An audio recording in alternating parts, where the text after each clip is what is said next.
The reason they like reading my stuff is that I've always got real life examples to prove what I'm saying. There's a lot of good people that listen to this podcast. Other than God and my family, deer hunting would be next in line on my list of priorities. From the bottom of our hearts, it's just fantastic and awesome to have the support that you guys are getting. People ask me about expandable broadheads and love swings.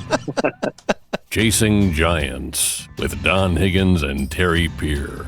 Brought to you by Osseo Camo, nature's most lethal camouflage. Follow along as Don and Terry discuss the techniques, strategies, and dedication needed to harvest one of God's most amazing creations, world-class whitetails. Well, welcome everyone to the Chasing Giants podcast, episode 193. Dealing with some technical difficulties, but we have too big of news tonight to talk about, Don, to not try to record. So I apologize about the video and maybe audio quality, but we're going to bang through this because we're going to talk about Babe being on the ground. Yeah, it's taking us about an hour here to deal with the technical difficulties, but we'll get through it. Yeah, I shot Babe, what day was it, Wednesday? Yep. Yeah, Wednesday evening, and it was kind of a relief. I called my shot just like Babe Ruth did, but finally made it happen on Wednesday. I had had one other close call. He came out, but he walked away from me instead of towards me. Right. And got some great video footage that day.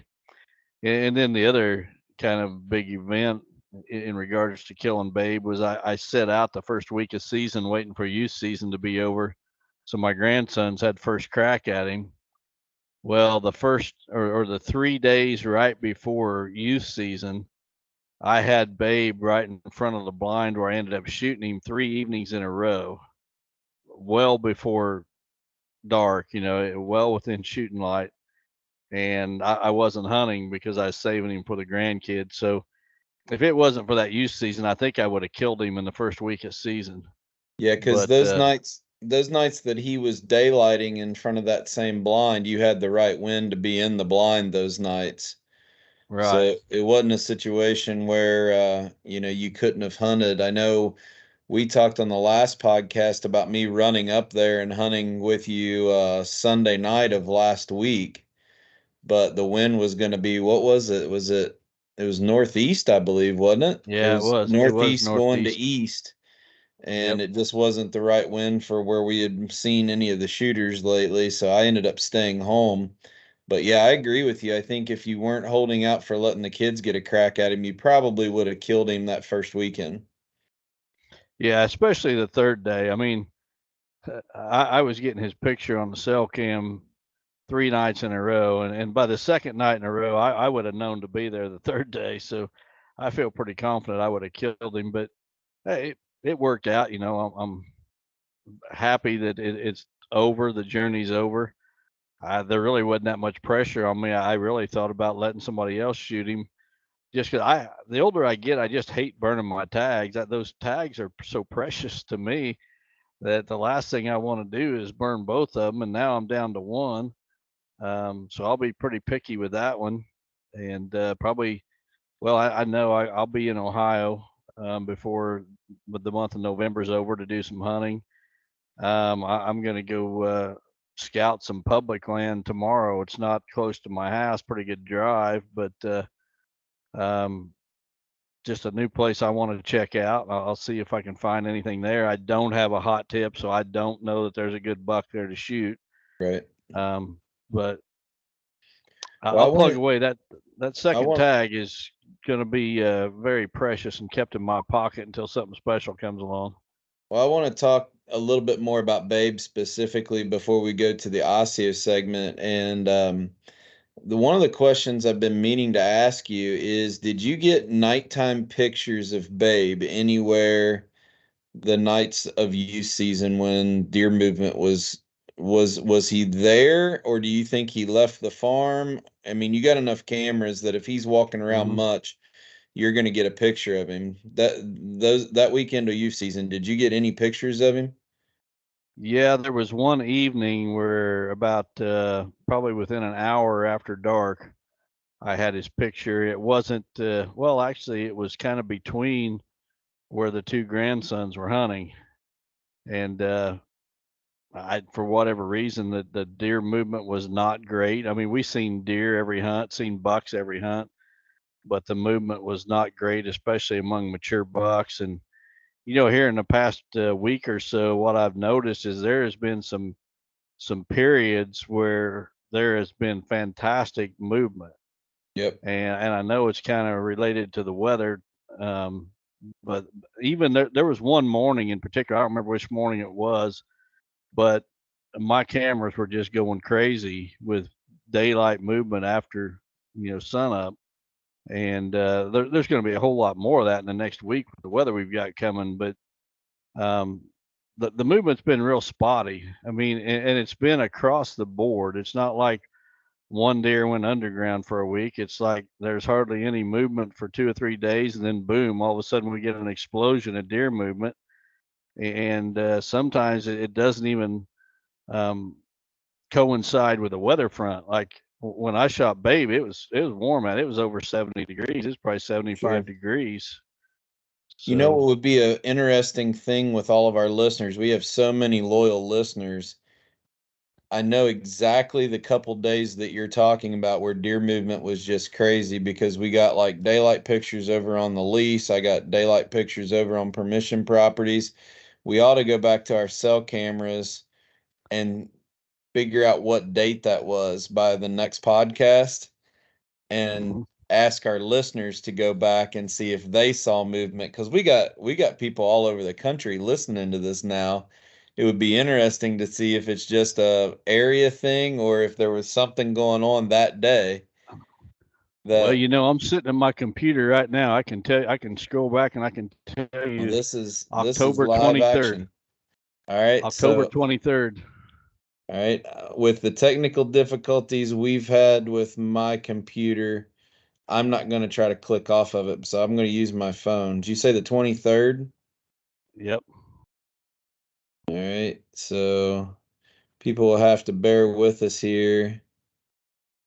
And the other thing, I noticed is I've got all these cell cameras out, and I will, every morning I'll check and see what the movement was the night before, and then I'll delete all the pictures except for, Right. maybe 2 or 3 or 4.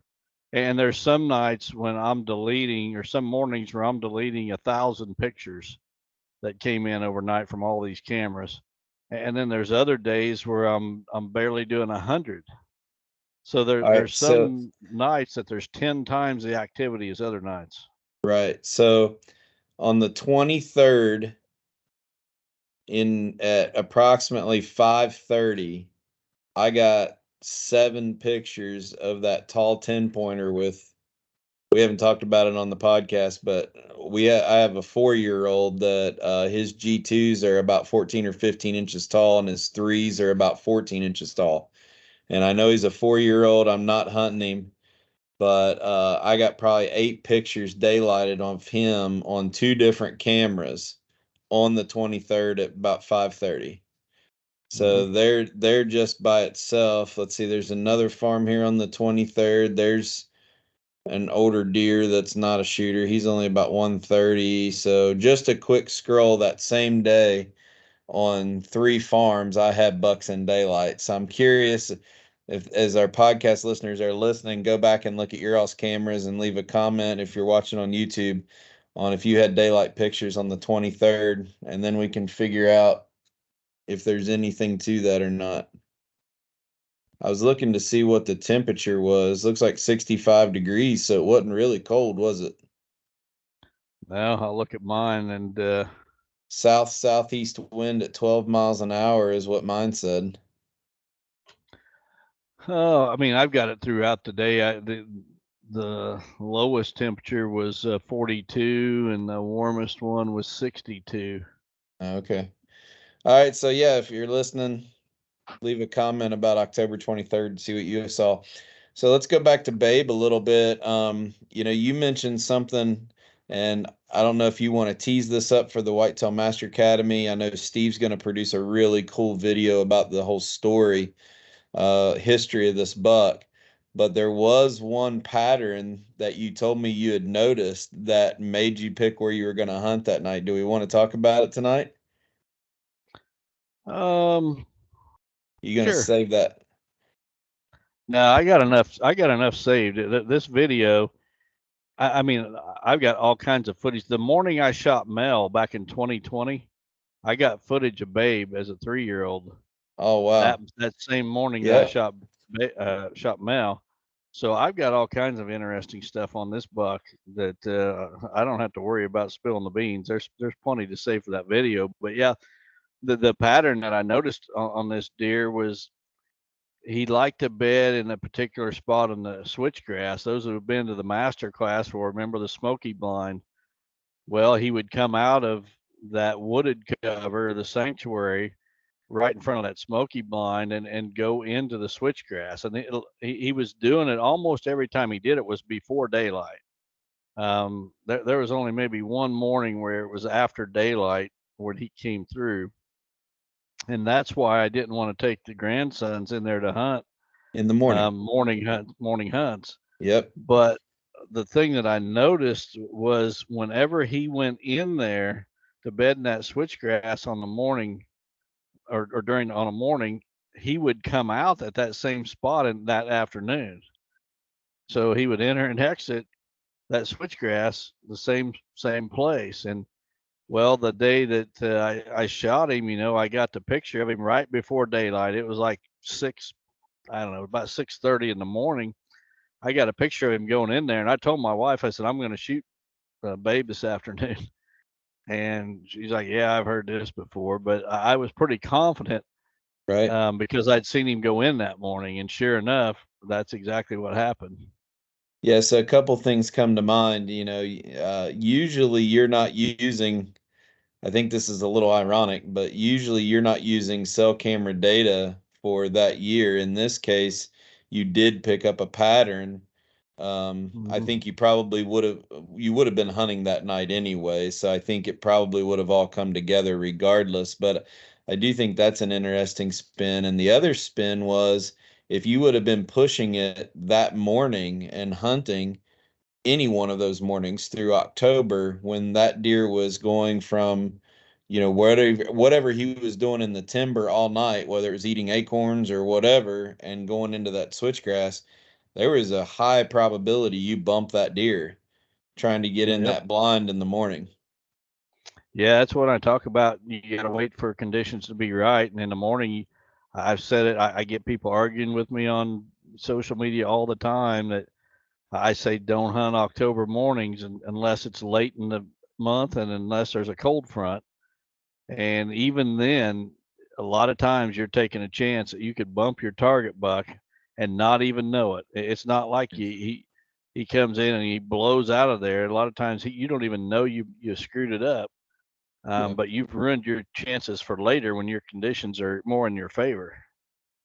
Yeah, and I'll edit this out of the podcast if we don't want to talk about it, and nobody will ever hear it. But if it stays in, we're going live here. But for those who didn't realize the timeline on this, you shot it Wednesday night. You didn't post pictures till later Thursday on it because you did let the deer lay overnight. We just talked about this on the last episode about if you don't see that deer drop in the field, you're playing your odds, even though a coyote might get on it, you're playing the odds for that recovery, and you let that deer lay overnight, and then you had some, as you usually do when you shoot world-class whitetail, you have some special guests to recover the deer. And I know Kyle Harmon came over, and even though you all had some rain, he got some absolute fabulous pictures. Yeah, he did. And but unless you watch them fall, it's just crazy to take up the trail. I mean, even on a morning hunt, I'm going to wait 2 hours. Even unless I see the deer fall. If I see the deer fall, that's a totally different story. But if he runs off out of sight, even if I think I made a perfect hit, I'm waiting a minimum of 2 hours. And you got nothing to lose but a little bit of time. That's it. You jump that deer from his first bed, and your odds of finding that deer go down drastically from what they had been if you just let him die in his first bed or real Right. close to it. Right. So I was really happy. I mean, obviously you started contacting a few of us as soon as you shot him, and the best thing is sharing it with friends. The worst thing is sharing it with friends because you get 60,000 questions, and you know, those Yeah. of us know that we'll get information when you get information, but you let us know that you shot him and that you were backing out and waiting until morning. And you're all gonna like this story. I think it's as usual for you. You probably had a plan or an idea of how you wanted to recover that deer, and I think it's special how it ended up being with who was there. And we'll leave that for the video. I think that would make it more special. But Steve's going to do a phenomenal job as always. I think back at how many times I saw this deer, even as a 3-year-old. Well, I think the first time I saw him in person hunting your farm, I thought, I think I texted you and I was like, Don, what deer is this with this frame? Because, he was spindly, the racks were the size of your pinkies, but I mean, the frame was just, ginormous as a 3-year-old. You have documentation and video and trail cameras all the way back to 3, right? Yeah, and I may even have it farther than that. I need to go through some old footage and see what I've got the year before I shot Mel, which would have been the year that you and I passed Mel whenever he was 3 Yeah. years old and 200 plus inches. Um, So I'm guessing he was there then. I don't know if I've got the video that I can prove it's the same deer. all You'll right, know him because of those long G3s. right. So the other thing, I'm going to stumble through this while we're recording. I should have been more prepared. The year you shot the fork time buck, Mhm. Mel was in the video of that as a how old? He was a As a 3-year-old. And there was other bucks in that bachelor group. I wonder if this buck was in that same where you shot 3. You ended up closing and sealing the deal out of that bachelor group that was there. What a crazy story that would be. You ended up closing the deal and killing 3 of those bucks. And I have no doubt about it that if you wouldn't have been killing the age structure with your management program, not all of them would have stayed. But it'll be really interesting to go back and look at that soybean footage that year. When the velvet bucks, yeah. I Yep. never thought about that. Yeah, he would have Was been 2 at that point. He would have been 2, and there was a couple decent, really young deer over in the back of that field to the left. Yep. We didn't publish all of the video that you had of that scene because the video footage you took there was really long. We just used a segment of it for the Mel video. You might Now be you got me surprised. wanting to get this podcast over so I can go look at my footage. I bet he is there. Well, that's gonna be a fun piece of the story that you can research for the video that Steve produces. Well, but congratulations, man. I mean, what an Thank awesome you. story, and I don't know of many other people that would have had this deer ended up scoring what 181 and 2/8. Yep. So where does that rank on your list? That's got to be what, 7th, 8th, something like that, probably. Yeah, somewhere in there. Yeah, because you shot quite a few in the low 180s, so he's probably in there somewhere. But you were fully prepared that if I was hunting or the grandkids were hunting, give the green light on it. So I don't know many hunters that at this point would have given up the reins on that. But I'm actually glad that you closed the deal on it. If it wasn't you, I wanted your grandkids to get it. I would have really had mixed feelings about shooting him honestly, because I mean I appreciate the token, but I'm glad that you or one of the boys would have been the one to get him. So I'm happy for you, man. Well, thank you. The older I get, the less the kill means, and the chase is what it's all about. And I used to hear that when I was younger from guys like the Wentzel's, Roger Rothar, Alan Foster, and never really. Yeah, I thought I understood it at the time, but until you really get to that point, you don't. And the sad thing is, I don't think everybody gets there. I see some of these guys, and I don't mean this as a to take away from anything that they do, or as an insult, but I see a lot of guys that they just want to rack up numbers of deer, and if that's their thing, I guess that's fine. But I was never a numbers guy as far as numbers of bucks. I wanted the ones that I shot to be really special, and this is the first buck I've shot in 3 seasons. The last buck I shot before this was the Joey buck, which I shot in November of 20, right after I'd shot Mel in October of 20. And so I did not shoot a buck in 21 or 22. So it's been almost 3 years. It'll be 3 years in November since I shot my last buck. And that, to be honest, that didn't bother me whatsoever. Obviously I could have shot bucks, but it's really more about the chase the older I get. And, if I didn't have the good up and comers, I would have probably let this buck go another year. But he was 6 years old, and I know there's bucks that have the potential to blow him away. Yeah, we've talked about that several times. The management, the buck management that you had planned for this year was quite a few bucks, including this one. He went down from last year. I think there's actually a listener submitted question about this later that we're going to touch on. But for the podcast listeners that don't know, we estimated him as what, 180? He was mid 80s last year, right? Maybe high 80s.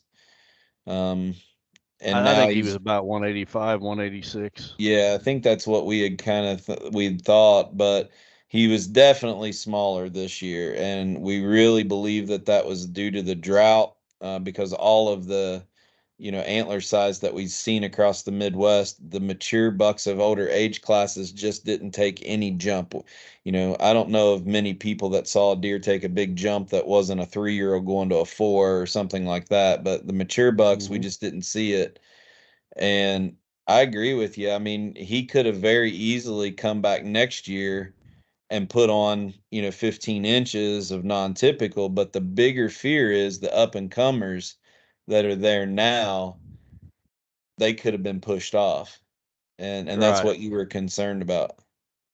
Yeah. All right. Well, So, we'll circle back.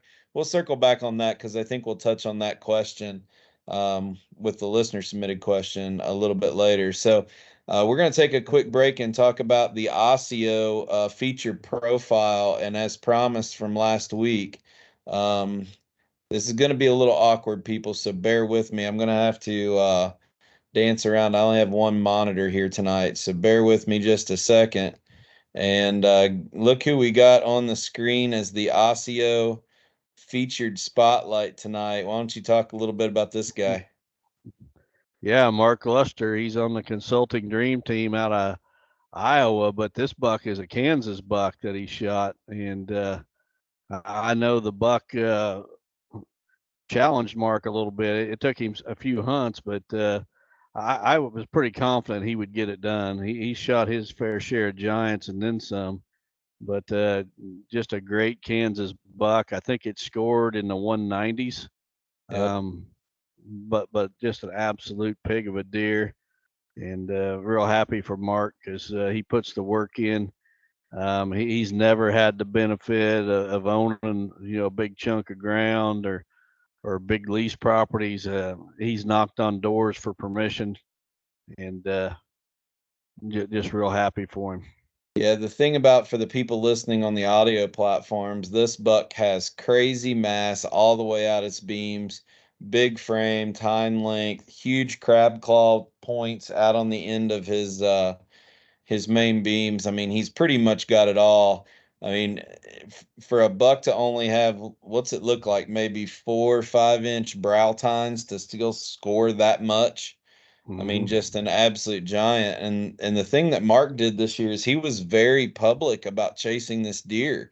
He was giving, nightly updates about going after it. And, that's tough to do on permission properties because, everybody's watching that and following you around. It's not an easy thing. And he was pretty brave by being so public about the chase on this and ended up closing it. I know he even drove some long trips just to hunt one sit when the wind was right, and then something would happen. But Yeah. I hope at some point, and maybe he has, and I just haven't seen it. I hope at some point Mark just goes back and either in writing or makes a vlog video about the whole process on this deer, because the story is just as impressive as the buck. Right. And you know, the crazy thing is, a couple seasons ago, maybe it's been three, or I don't remember now, but Mark had a giant buck in his home state of Iowa, and there was a unscrupulous individual that poached that deer to keep Mark from getting it. Shot it with a rifle, shot it at night, just to keep Mark from getting it. And I'm telling you what, this guy puts in the work, and I know the kind of work he puts in because I do it as well. And then you find a 200-inch buck, and then somebody is so jealous of you that they shoot the deer at night with a rifle just to keep you from getting it. And so Yeah. I'm just glad that you know, what he's been through with that deer, that he was able to close the deal on this one. And he's, like Yeah. I said, he's shot a bunch of giants, but not too many people have had a poacher go out and shoot a deer just to keep them from getting it. Right.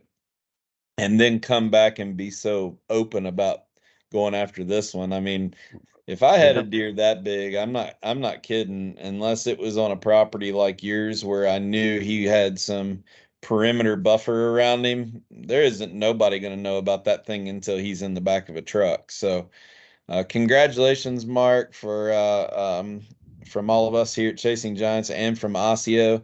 For those of you who are wondering, Mark was wearing the lightweight pants and the midweight hoodie, which are fantastic pieces of garments that are very popular that Don and I wear even through the month of October.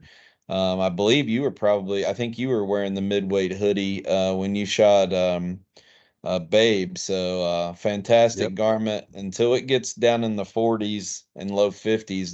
That's my go-to before I move to that Sherpa series. So, but anyway, congratulations, Mark. We're going to move on to our next segment here.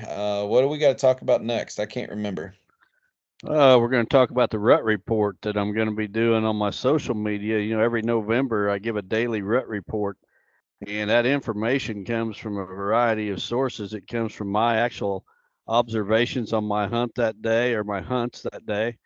It comes from my trail cameras, what I'm seeing on them with all those cell cameras.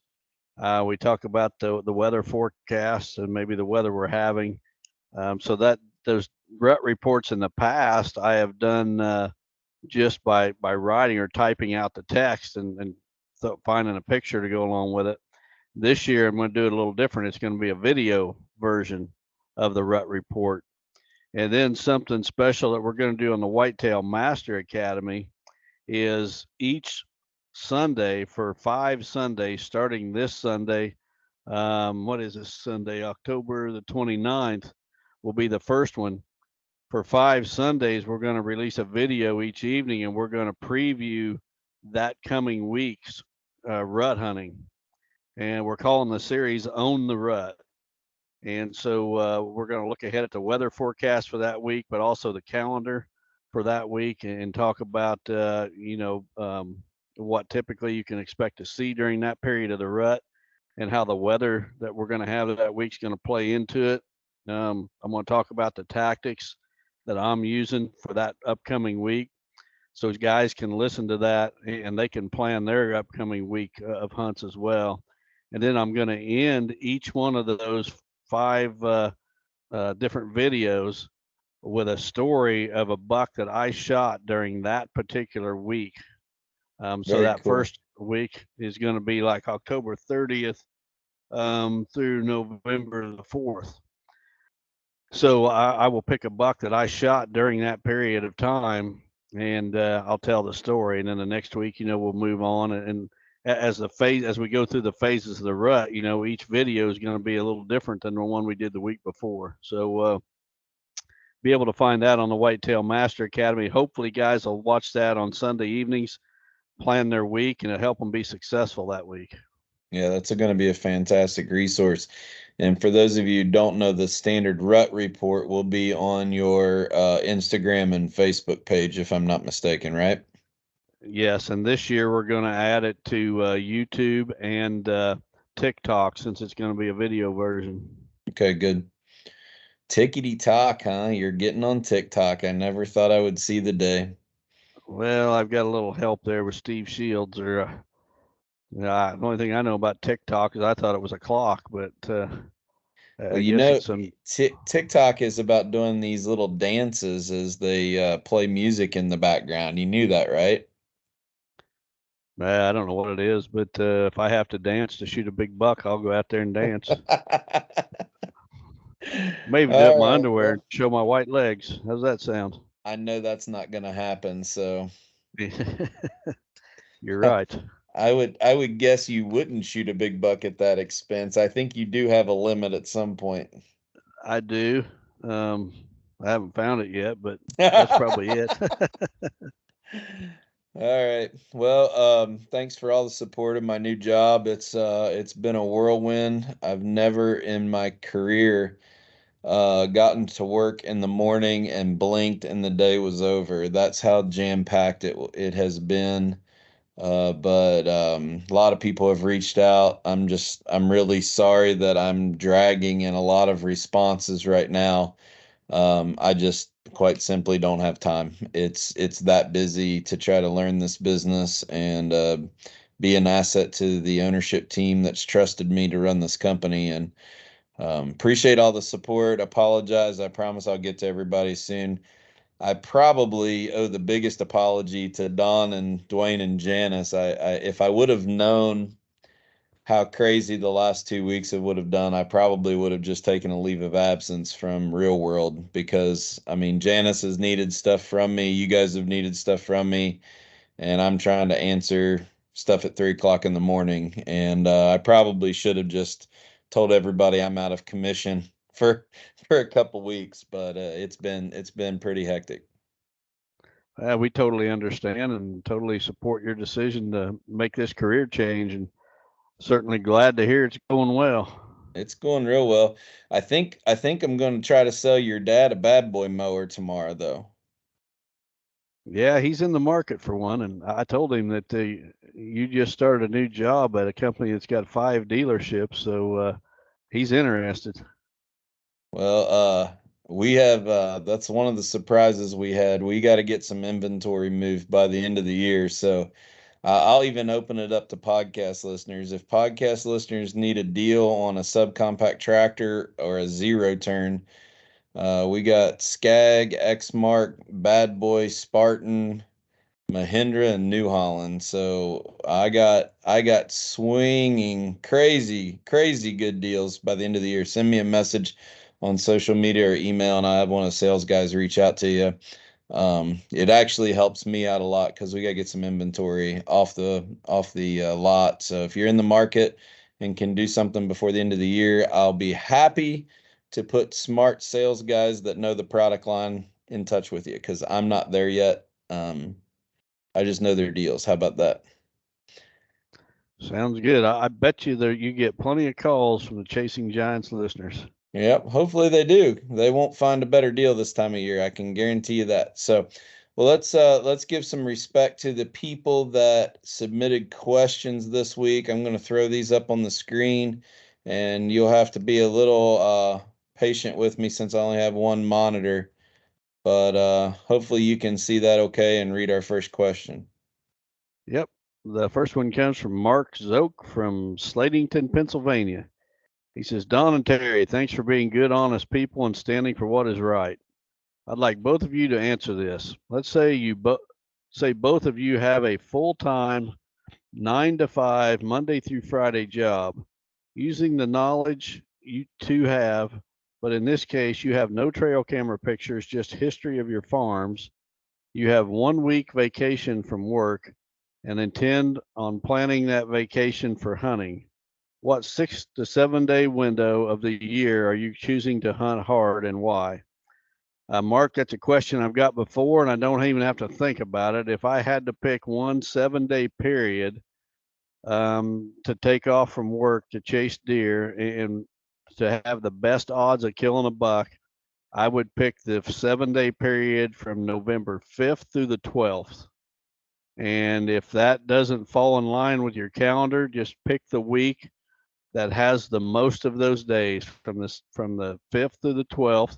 You absolutely want to include the 7th and 8th in there. So don't miss the 7th and 8th. You're better to probably be a little bit early than late, depending on the weather. Now, I'm not saying that's the best time to kill a giant buck on purpose, a specific buck that you're targeting, but just for killing a good buck, that is the time when they're on their feet the most, and you stand your best chance of success. If I wanted to kill a specific buck, I would wait till the late season, and I would time my vacation around a weather front. The colder and nastier, the better. But November 5th through the 7th, or 5th through the 12th.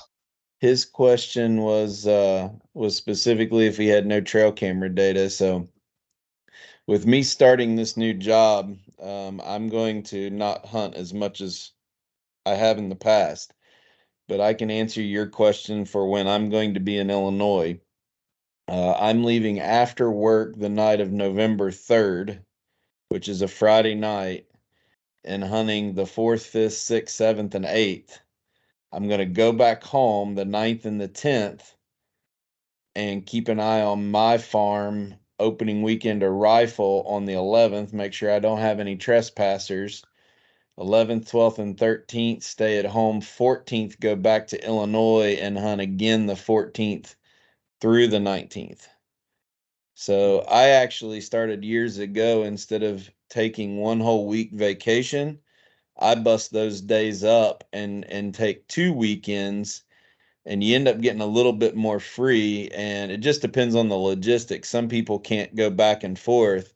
The furthest away I hunt is 4 hours from the house. So I divide it up into 2 trips, and basically I get 2 other long weekends with the same amount of days off. So I'm going to make sure we're in the tree the 4th, 5th, 6th, 7th, and 8th, and then take a little break, come home and hunt the weekend 11th, 12th, and then go back up the 14th through the 19th. So I think that's like 6 days vacation. So that's what I'm doing this year anyway. Sounds like a good plan. I just need a shooter. That's the biggest problem so far. Well, they're few and far between All this right, year so anyway. We'll put the second question up here. The second one comes from John Coons from Munfordville, Kentucky. He says, "Dear Don and Terry, this is my first year on a new lease that has not been hunted in 25 years. I had trail cameras out for 3 months that have multiple bucks in the 120 to 145 range. If it was not hunted in 25 years and there are no bigger bucks, what should my goals be?" Well, John, I don't believe I've heard these stories before. This property hadn't been hunted in 10 years. It hadn't been hunted in 25 years, whatever. If there is a property that is not some sort of, state park or sanctuary like that, I don't believe there's any private properties that go 25 years without being hunted somehow. Even if the landowner didn't allow hunting in 25 years, somebody was slipping in the backside and hunting the property. The fact that you've only got bucks that are 120 to 145 or whatever it was you posted, that just tells me even more that there was some kind of pressure killing them bucks. I mean, there ought to be bucks dying of old age in there. So what should you do? I mean, you're just going to have to learn the property and learn what the top end is for that property. And, maybe they're getting killed by the neighbors. I have no idea. Maybe that is the typical top end. It might be like my place used to be, where every year my top end buck would be about 150, and about every 3 or 4 years I'd get a 170. And I think most properties are like that. You've got your typical top end that you see every year, but then on occasion you get one that beats that. And, whether that's every 3 or 4 years or every 6 or 8, who knows? That's probably going to vary. But you need to learn your property and what it can produce. But the big thing I want to stress is don't believe that property wasn't hunted for 25 years. I just don't see that happening. Yeah, I guess it's possible. It's not possible around my neighborhood, I can tell you that. I don't know if every spot in the country is like that. I just know what my neighborhoods where I hunt is. Um, a lot of people have asked me about the big buck we were chasing last year on the property that got logged, a permission property. We got pictures of that deer. Listen to this story. This is interesting. We got pictures of that deer this summer, and he's not quite as big as he was last year, but he's still a giant. Since the beginning of September, we've had 7 different people trespassing, walking in front of our cameras. 2 people claiming that they have permission to hunt it, which they don't. One of them was even bold enough to hold their phone with a big, I don't know what app they used, but they wrote their phone number and wrote the big font and held it in front of the trail camera, asking who we were because they had permission to hunt it. They didn't. And guess what we haven't gotten a picture of since the trespassers have been in there? The big buck you're after. You got it. So I honestly Yep. don't even. I do have a shotgun tag for that county. You never know during shotgun season with as much pressure as these deer get. So I might go sit in there during shotgun season, but outside of that, I'm not probably even wasting any time. So, like I said, my Well, neighborhoods get hunted. I was talking to a landowner I've got permission from today, and I always park at a certain spot on the road when I'm on his property. And he wanted to know if I was there on his property driving a red car the other day because there was a red car parked right where I park. And I'm like, no, I don't have a red car. If I'm ever at your place, I'm going to be in my certain truck. And Yeah. so, he's like, well, I don't know who it was, but they ain't got permission. And I said, it was not me or anybody associated with me. So even if someone doesn't have permission for 25 years, that doesn't mean it didn't get hunted 25 years. Yeah. I mean, it's as far as your expectations, uh, getting back to his original question, he's turning it as what should his goals be on the property. I say it's what your goals are as a hunter, not the property. Mhm. What the property gives you doesn't matter. We just mentioned on October 23rd, I got a picture of a really, really good buck that would be a shooter for 95% of people out there with that tall of G2s. But I know in my heart that deer's a 4-year-old, so I'm not shooting it. If he was a 5 or 6-year-old and scored the same, I would shoot him. I just don't want to shoot that age class of buck, so I'm not going to hunt him. I think to answer your question, I would focus on what your goals should be, what you are as a hunter. And if that's a 110-inch buck, shoot it. If that's a 4-year-old, 5-year-old, 6-year-old, that's what you're hunting. It doesn't matter about the property, it matters about your journey. That would be my answer to your question. That's great advice. This one comes from Walker Goodwin from Mulberry Grove, Illinois. It says, Don and Terry, thank you for the impeccable knowledge you have blessed us all with. Keep it up. Also, I want to say thank you for being such open-handed and generous men in Christ with the people you have helped through Lester's Feet and the other fundraisers you guys have done. My question is, here lately there has been an uprise of tracking deer with a drone around the Midwest. In our lovely state of Illinois, that is illegal. What are your thoughts on drone deer recovery versus using the dog? Well, Walker, I am all for using everything at a person's disposal to recover a wounded deer. I totally, the whole drone thing, I have mixed feelings about because the last thing I want is a drone flying over my property. If someone shoots a deer that goes onto my property, it would take a very, very ridiculous set of circumstances for me not to allow them to recover it. In fact, I would go along and I would help them recover their deer. I would drive my skid loader into my woods to help them get their deer out if that's what happened. The whole drone thing, I think the reason that the state of Illinois has made it illegal is because of the potential for misuse. In other words, people using those drones saying they're trying to recover a deer, but what they're really trying to do is locate target deer. It's just one of those things that's so open to abuse. That's probably the reason for the law. And it's kind of, for me, it's hard to take a side on this issue because, again, I'm 100% for doing whatever we can to recover deer, but I'm also on the side of landowner rights.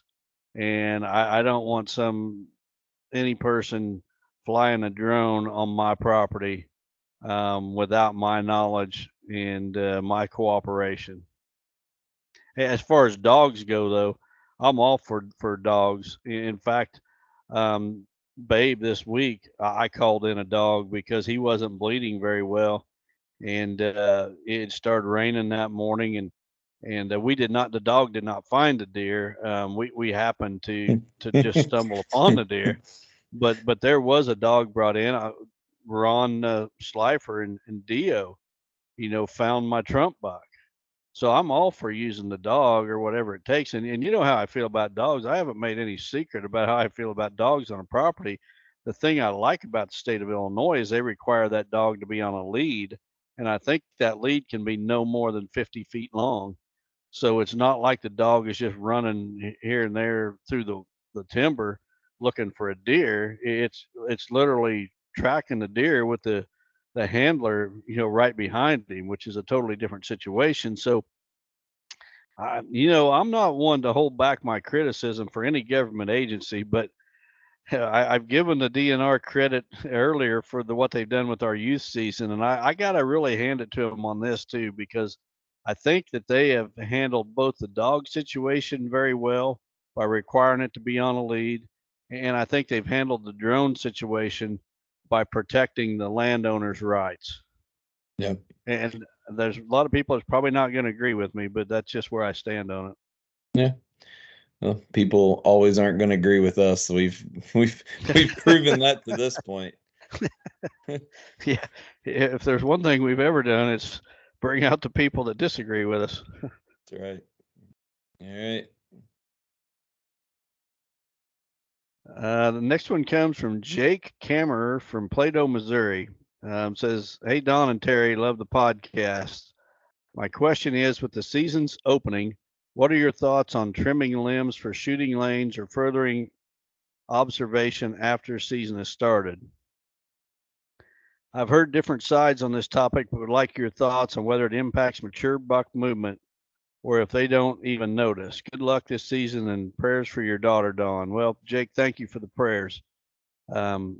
As far as trimming shooting lanes and such, we're at a time of the year right now where the woods is changing almost daily. Leaves are falling off the trees. We got this big cold front and some rain coming through in the next couple of days. That's going to really just rain the leaves down. They're going to be coming down. I think as long as you don't go crazy this time of the year, with your sawing shooting lanes, I don't think it's that big of a deal. The bigger deal is the scent that you leave while you do it, and also what do you do with those branches that you cut? You go to cutting major branches and just letting them lay there, where the deer are going to come up and sniff them. That's a totally different situation. But like I said, I'm going out tomorrow to scout a piece of property, and if I find good sign, I'm going to be looking for trees to put stands in. I'm not going to do that tomorrow. I'm probably going to hang some cameras and wait until I find a buck that interests me before I hunt. But I will go in and absolutely hang a stand and clear minimal shooting lanes. My preference is to wait till right after the season. And if it's on private land where I'm allowed to do so, land I own, for example, I'll take the chainsaw. I'll go out there and I'll cut trees as big as I need to cut, and I'll make sure I've got shooting lanes. So It's kind of a little bit of a vague question because we don't know what kind of trimming he's talking about. If he's talking about dropping trees from the ground or having one limb in your way to be able to draw your bow or take a shot. So, um, yeah, I mean, it's a little bit of a vague question that's hard to answer straight out of the gate, but lots just what's the scenario? We have properties that we hunt up there, permission properties that we hunt the same tree every year. And if we don't get the tree stand in the early spring, late winter, we take the tree stand in and hang it on our first hunt because we know the tree. And quite honestly, if we haven't been there since last hunting season, even though we know the tree, we get up in it. There might be a limb that's grown up in the way that we'll whack with a handsaw. I don't see any problem with that whatsoever. But, big work, again, we try to go back and do that in February, March as we're getting those spots ready. I think we've talked about that a lot on the podcast. yep. All right. So, last question of the night. All right, this one comes from Aiden Miller from Clyde, New York. It says, "Hi, Don and Terry. I look forward to your podcast and learn something new from it every week. I'm a teenager and don't have much hunting experience. So I was wondering what your perspective is on this question. How much hunting experience do I need before I take the step up and hunt for mature bucks with a compound bow? Thank you for all you do, Aiden." Well, Aiden, I think you don't need to be in any hurry to take each step. And it's not one step, it's a series of small steps that you need to take as you raise the bar as a bow hunter. Right.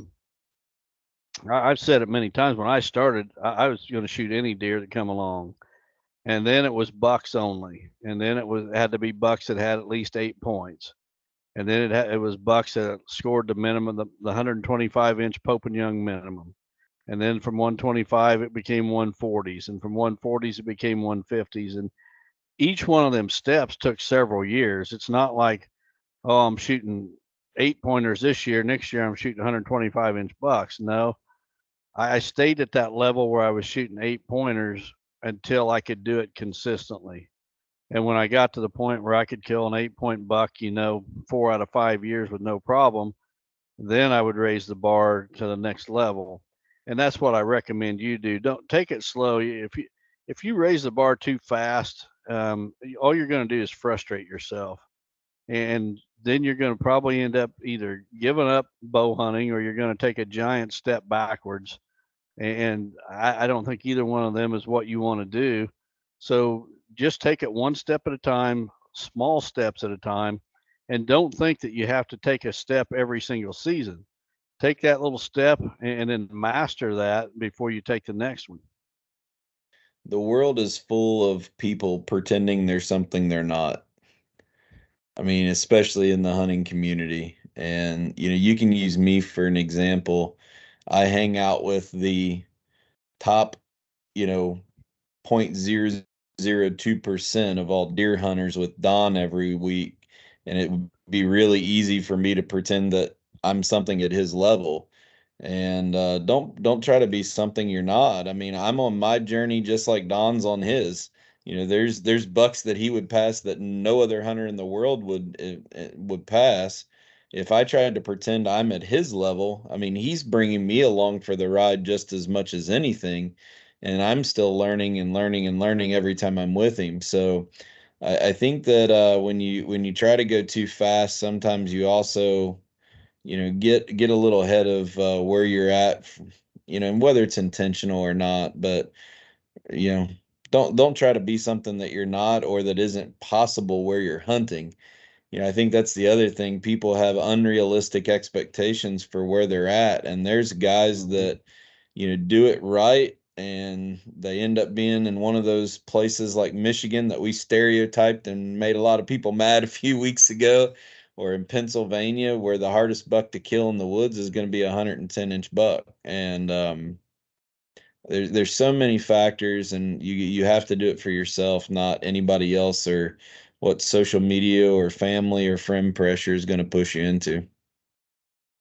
And that's a great point on location, Terry, because social media and the whole hunting industry has made us, and maybe it's our society today too, has made us competitive. We all want instant success, and we all want the biggest buck in the woods. We want to get him the fastest way we can, and we want to rub elbows with the biggest names in the industry, and this and that. And I've said it before, deer hunting is different things to different people. And if you're fine with shooting meat deer to fill your freezer, don't let the pressure from some other person or group or industry or whatever try to influence you to change you. Right. If you're happy doing what you're doing, just continue to do it. And if you're happy and the Michigan guys, if you're happy in Michigan shooting the deer you're shooting, good for you. Don't let anybody else try to tell you that you need to be shooting 200-inch deer. Um, Deer hunting is different things to different people. Just enjoy the ride. Yeah. I would rather somebody be true to themselves and go hit, kill spikes if that's what makes them happy out of the sport, than somebody make excuses about all we can do is do this and make it as an excuse of why they're doing it. Because we've talked about it, you can find a way. You did it. I'm doing it. So many guys are doing it and saving their pennies, pinching their, piggy banks out to try to make a trip, even if it's not every year. I know guys that save a ton of money over a period of time to make one trip to the Midwest every 3 years, and they go all in and have a great time doing it. So I think you're right. I think the competition side of it gets a little bit in our way, and probably a little bit of ego. I mean, people are just trying to pretend there's something they're not. When at the end of the day, you've even admitted you're learning every day still. But there should be no part of anybody that tries to say I'm just as good as another hunter, or I'm just as successful as another hunter, or pretend like they are. No two situations are ever the same in hunting. Mm-hmm. Yeah, I continue to learn. I'll tell you, I'll share something that happened just this week with the whole Babe situation. I come in from shooting Babe on Wednesday evening, Yeah. and I was going back the next morning, with friends to recover the buck. But that evening, I got on after I'd shot him. I got on my email, and I had an email from someone, basically from a hater, insinuating that I've done some unscrupulous things. And I'd come in, on a high that I just shot the buck that I was after. And when I read that email, it was almost deflating. It's like, and I made up my mind that actually I talked to you. Did I talk to you that night? Yeah, I talked to you that night, and I was talking to you about it. And I made up my mind that these people are not going to influence me and how I feel. I know I've done things right, and if We they don't, if they want to make excuses, that's their problem. And then after we recovered Babe, and I posted some pictures. I have not seen one negative comment after posting his picture, not one. Yeah. And yet I had literally over 5,000 people liked that picture. The congratulations I got on that one post, there was over 1,000 of them. And I'll tell you what, it was really heartwarming to me to see the positive response that I got out of that, because one person was about to let the air out of my joy, and I decided that wasn't going to happen. And a big part of it was talking to you that evening. Well, that And was then, right after the attitude comment from last week. yeah, And we both had it, and it's just like, it is what it is. I think I mentioned Kevin Thayer. Somebody made a comment, and a lot of people chimed in that, um, I think that if we really want to self-reflect, I do think it's important, even the haters, how something could be perceived that isn't what we intended. I think that's important for us to realize.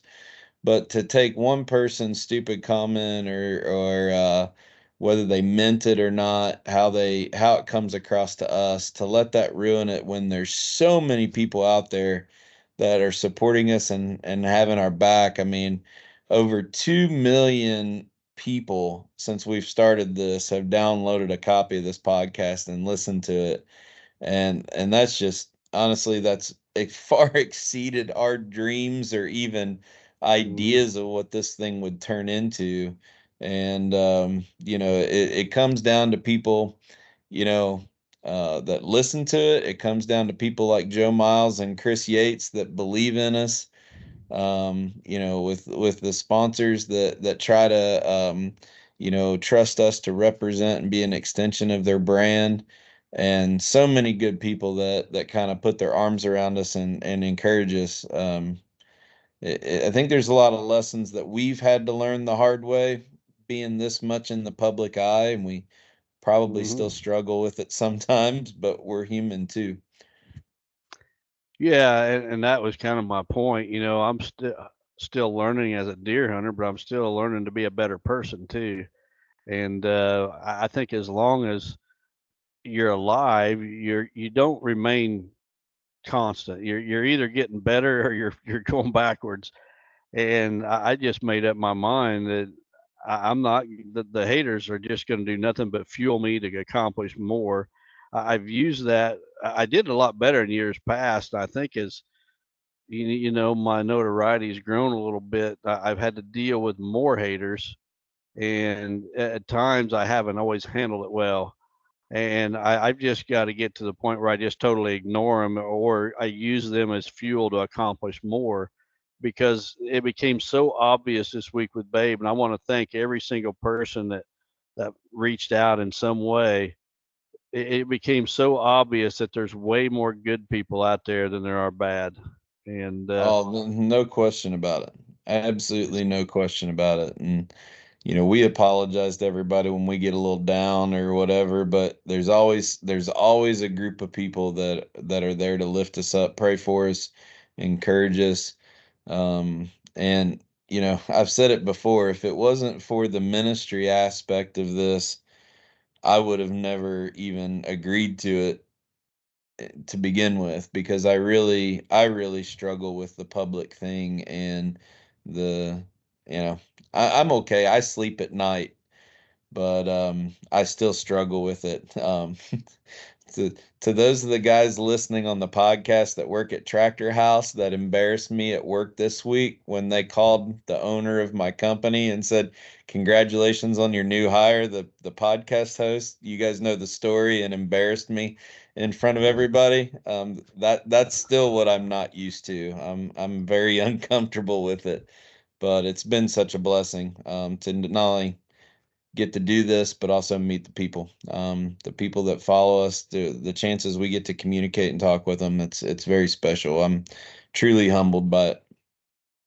yeah, me as well. And neither Terry nor I ever think for a second that we're one bit better than anybody that's listening to this podcast. Just because we're on the other end or the other side of the screen or the speaker that you're listening to or whatever, we don't think for a second that we're better than any of you. And we just appreciate your support more than you'll ever know. Well, I do have to have a confession before we get off last night or tonight. Um, your daughter Andrea and son-in-law and two grandkids were in town next to me to visit the Ark exhibit yesterday and tonight, and they sent me a text and told me they were in town. My wife and I and my two kids were able to meet him for dinner last night. And I'll admit in front of everyone, I lied because I went to pick up the check. And of course, Corey's and Andrea started fighting me on it. And I said, "Oh, don't worry. Don already told me to pick up the tab," because I knew that was the only way that they would let me pay for it.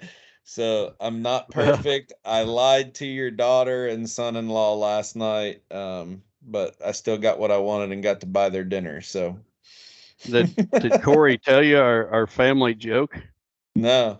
about paying? So anytime we go out to eat, I won't let my sons-in-law, Corey or Clint, pay.